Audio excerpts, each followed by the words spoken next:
এই মুভিতে করার আগে আমি স্টেজে বহুবার করেছিলাম।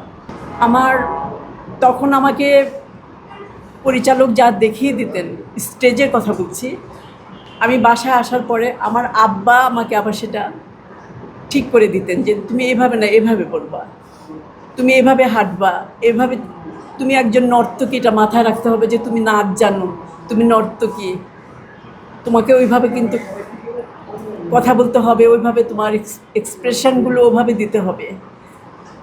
এখানে আমার বাবা, আজকে আমার বাবা পৃথিবীতে নেই, কিন্তু আমার বাবা এই চরিত্রটির জন্য অনেক অনেক পরিশ্রম করেছিলেন আমার পেছনে।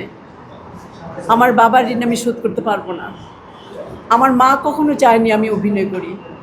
আমার মা সবসময় চাইতেন যে আমি লেখাপড়া করি, বাসায় থাকি।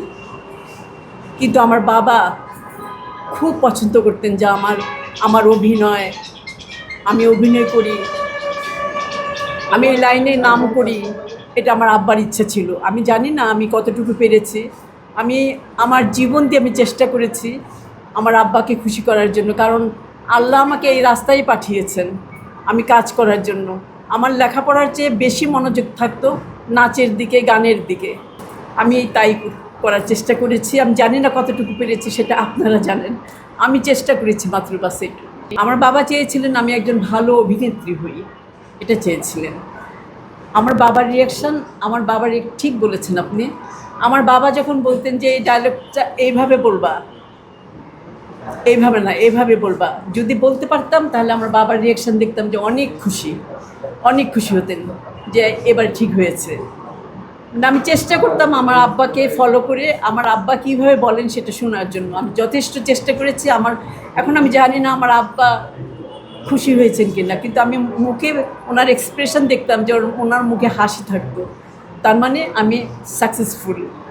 আমার আব্বার মনের যেটা ইচ্ছা ছিল যে আমার মেয়ে এখন এই এক্সপ্রেশনটা দিবে এই ক্যারেক্টারের জন্য, এটা আমার দরকার, আমি সেটাই করার চেষ্টা করেছি মাত্র, বাস এইটুকুই।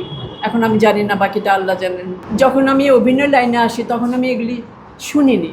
যখন আমি বড় হয়েছি তখন আমার কাকে জিজ্ঞেস করেছি, মাকে বোধহয় জিজ্ঞেস করেছিলাম যে আমার আব্বা এই অভিনয় জানলো কোত্থেকে, কারণ টুকটাক যে আমাকে বলে দেন যে এটা এইভাবে করবা, এখানে এই সময় এখানে এইভাবে দেখবা, এগুলো আমার আব্বা কোথা থেকে জানেন। তখন আমার আম্মা বলেছিলেন, আমার মা কিন্তু চাইতেন না যে আমি অভিনয় করি। তখন আমার আম্মা বলেছিলেন, আমার বড় বোন বলেছিলেন যে আব্বা না আগে না, তখন আমার বড় বোন তো হয়ই নাই, তখন তো আমরা পৃথিবীতে আসি নাই। তখনকার কথা বলছি, যখন মানে উনি এই কাজগুলি করতেন, সেগুলি দেখেছিলেন আমার খালা, দেখেছিলেন, আমার মা দেখেছিলেন, কিন্তু মা কিন্তু পছন্দ করতেন না অভিনয়। মা কখনোই পছন্দ করতেন না। আমার নানা পছন্দ করতেন না, একদম না।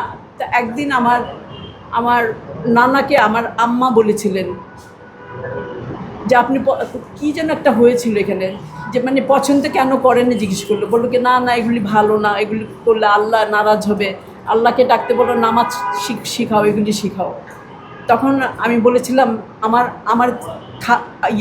আমার মা আমাকে ইশারা দিয়ে বললেন যে একটা গান শোনায় দাও আমার নানাকে। তাই বললাম যে আচ্ছা ঠিক আছে। কোন গানটা সেটা বলে দিল আস্তে করে এসে। সেই গানটা ছিল জিয়ারতে রওজা ভূমি আমি যাব মদিনায়। এই গানটা আমি তখন আমার নানাকে শোনালাম। শোনাবার পরে আমার নানা কাঁদতেছিল, কেঁদে মুনাজাত করে আমার জন্য দোয়া করে বললেন যে না না না, খুব ভালো, তুমি গাবা, তুমি গান গাবা, তুমি যা তোমার আব্বা বলেছেন তুমি এগুলা করবা, আল্লাহ আল্লাহ আছেন তোমার পিছে, তুমি চিন্তা করো না, তুমি গাবা, আমি সব সময় তোমার জন্য দোয়া করব। এই আমি শুরু করলাম। তখন থেকে আমি একটা সাহস পেলাম যে আমার নানা তো বলেছেন আমাকে। এভাবেই কাজ করতেছি, এভাবে এ পর্যন্ত এসেছি। ওয়ালটন এখন দেশের সীমানা পেরিয়ে পৌঁছে গিয়েছে 50টিরও বেশি দেশে। ওয়ালটন, ঘরে ঘরে বিশ্বজুড়ে।